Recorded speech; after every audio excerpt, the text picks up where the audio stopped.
भोका हालेल के डीजे वाला सब बम्मा भोका हालेल के धसा हालेल के छोरा डीजे वाला बम्मा धसा हालेल के शशि परदेसी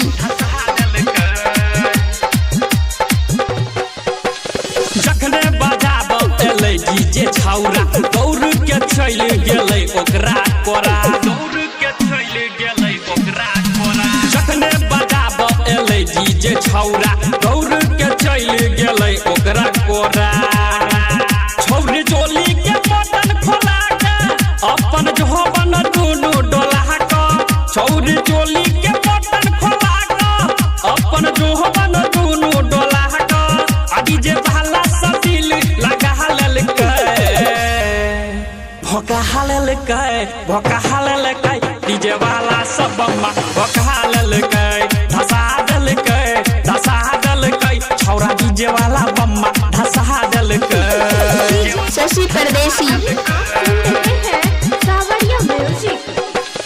छौरी के मन नहीं भरै छै पूरा देखल कहिए हन एहन कते छौरा छौरी के मन नहीं भरै छै पूरा देखल कहिए हन एहन कते छौरा डीजे वाला के साजन बना के जाके घरे मगनी लगा के डीजे वाला के साजन बना के जाके घरे मगनी लगा के आ 10 मिनट पर खड़ा लेलकै भोका हालेलकै डीजे वाला सब बम्मा भोका हालेलकै धसा देलकै छौरा डीजे वाला बम्मा धसा देलकै शशि परदेसी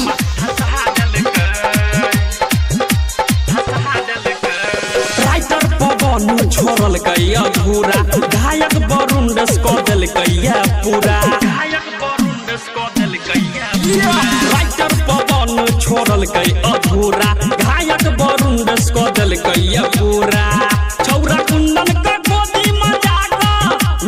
लेलकै लहंगा उठा के छौरा कुंदन के गोदी मजा लेलकै लहंगा उठा के हरुण डीजे का साथी बना लेलकै भोका लेलकै डीजे वाला सब बम्मा भोका लेलकै धसा देलकै